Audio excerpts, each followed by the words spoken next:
I realized that I had not one joyful thing, not one healthy relationship, not one meaningful creative expression.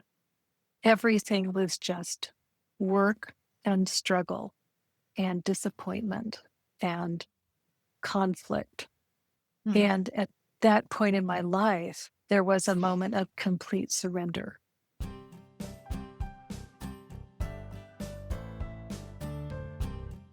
Welcome to We Be the Change, where we explore how changing ourselves changes the world.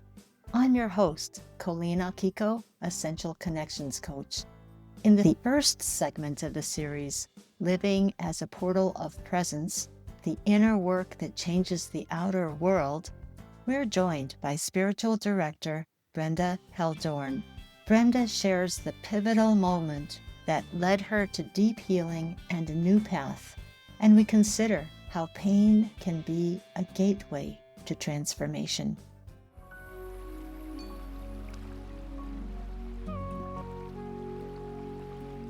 Well, I am delighted to be here with Brenda Heldoorn. Brenda and I both live in the Tahoe area, and she is the spiritual director of the Center for Spiritual Living Tahoe Truckee, as well as being a licensed spiritual counselor. I have known Brenda for several years, and I have yet to know her better, which is what this conversation is all about. Now I get all the juicy details that we haven't had a chance to talk about. I really treasure you, Brenda. I love the way that you come in whatever group we are together in, a small group or a larger group. I look at you and I see that you are completely present. You are there. And that inspires me so much. I'm just wondering, off the cuff, do you always show up that way, or do you kind of prepare before you are in conversation or in a group? I know you facilitate several small groups and book groups, and you do sessions as well. How do you prepare to be so present? Well, in the very beginning, when I was just starting out on this path and I was studying to become a practitioner, I would get so nervous if I knew that I was going to be invited to do an invocation or a benediction, and I would want to write things out and I would want to memorize them. And I'm so grateful that I outgrew that, because truly all that's being asked of me is to be present, just like you said, to show up and bring all of me forward. And then whatever needs to be said in the space, and more importantly, whatever I need to hear in that space, I hear it and it lands in me. So no, I don't over prepare, but when I'm facilitating a small group, if I'm teaching or we're studying something, of course I prepare the material, but I don't write out scripts. The most I might do is an outline. Does that answer your question? Yeah. And that works best for me as well. When I write more than a page, I get lost on the page and I'm no longer present. Yeah. Right. And I have noticed that when you are in the group, if I'm facilitating, sharing music or speaking, I only need look at you and I see that you are connecting not so much with what I'm saying, but where it came from and what the essence of it is. And that helps me a lot, just to keep my own bearings. And I suspect that when you are with a client, coaching client or such, that, well, I can vouch for it, that it's palpable. I see it in your face.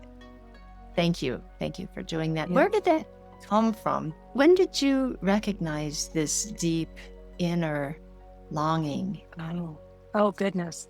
Now we're going to go back to the origin story, right? Okay. What's your origin story? There's an origin story. And I'll paraphrase some things because my story is probably not terribly different from a whole lot of other people. I grew up in a family where both of my parents were very sick alcoholics.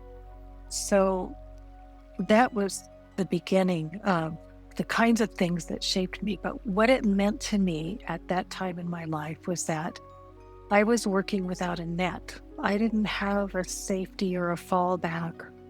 Whatever I was going to experience in life, I had to do it on my own. That was my belief. My deeply held belief was that I was on my own, and whatever I was going to experience in life, that was going to be up to me. So that in turn informed a lot of the decisions that I made. So for 40 years, I spent my life thinking that the whole weight of the world was on my shoulders. How did you cope with that? It was heavy. And I think for a lot of that time that I experienced some grace, I was quite driven. So I put myself through college, and I knew I had to land on my feet right after college and get a job, and I did all of those kinds of things. But over the years, there was some grace in that there were people that believed in me. There were friendships along the way, and there were moments of joy. But for the most part, the overwhelming story at the time was one of struggle and lack and limitation, and always, if I get just a little bit ahead, then something will go wrong, and, just a great deal of pressure. And so when you ask the question about where this presence came from, it literally came from a moment of absolute surrender. From a time in my life where I realized that I had not one joyful thing, not one healthy relationship, not one meaningful creative expression. Everything was just work and struggle and disappointment and conflict. And at that point in my life, there was a moment of complete surrender. And that surrender looks like it can't possibly be any worse. So what have I got to lose? I've lost everything. So if I'm going to carry on in this expression, this particular iteration, if I'm going to carry on, something has to be different. And then the moment I made that decision, the waters parted, the clouds opened, the sun, no, nothing quite so poetic. I was working as a project manager for a company where I was responsible for coordinating new construction and remodels for this corporation. And I was finishing up a job that had just been brutal. And I injured my back pretty seriously, to the point where I was having difficulty walking. And so I had gone to see a chiropractor. And that chiropractor is the one who set me on the path. In the process of her treating my back, she had invited me to come to the Center for Spiritual Living in Santa Rosa. That's where I was living at the time. And from the moment I walked in the door, I knew that I was home. And so I belonged there. What I heard, everything I heard was speaking to me. And there was deep, deep healing there. So I'm quite sure as a chiropractor, she probably didn't invite all of her patients that come to church, but she could see that what was going on was far beyond just the physical. Yes. Far beyond what was going on with my back and my ability to walk and the pain level and all that. She could see that. And that experience was a direct result of this injury, which just seemed like another challenge in my life. And that's the moment it all changed. Yeah. Interesting that this change happened from such a painful event. Yes. We're so used to saying, oh, pain is bad. It's bad. Push it away. Sometimes it's a gateway, Colleen. And I don't say that as though anyone would necessarily seek it out.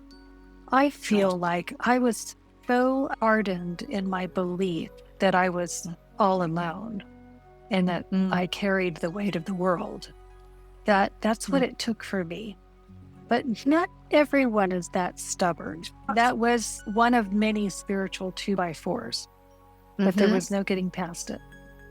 Right. Isn't it interesting that those moments in our life of utter and complete surrender, it may be such excruciating pain that brings us to that moment, but it's unforgettable. And in those moments in my life, I know it was extremely painful, but I don't remember the pain. I remember this deep joy that finally got uncovered and started bubbling up through the pain. And it just wrapped me and the pain all up in the same blanket with such soothing and such healing and ultimately freedom.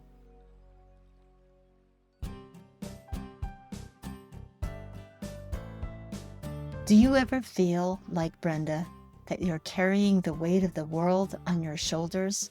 I'm so glad you could join us here on We Be the Change. I hope Brenda's story of deep healing through surrender has inspired you on your journey. Please join us next week for the next segment, Facing Despair and Finding the Way Home. Thanks for listening, and please share your thoughts. You're invited to access supportive bonus content, fresh resources, and your free eGuide, Out of Your Head into Your Light, at Songrise.LIVE. This is your host and Essential Connections coach, Colleen Akiko.